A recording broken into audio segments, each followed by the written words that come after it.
challenges. My daughter and son-in-law, Mike and Misty Clausen, and my little grandkids, Seth and Isaiah, have challenged me to do an ice bucket competition here. So we thought we would switch it up a little bit and do it with slime and ice.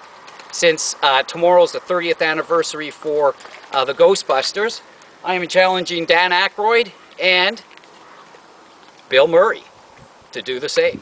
Okay, so, are we ready? Let's put the ice in there, half and half.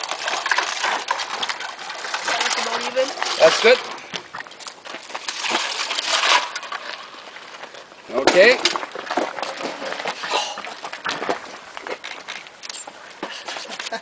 Okay, remember, right over the head on the count of 3, right? Yep. At the same time, ready?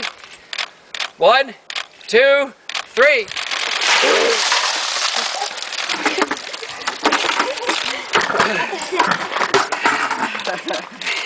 Wonderful. Oh, I got my shoes. Very cold, very wet.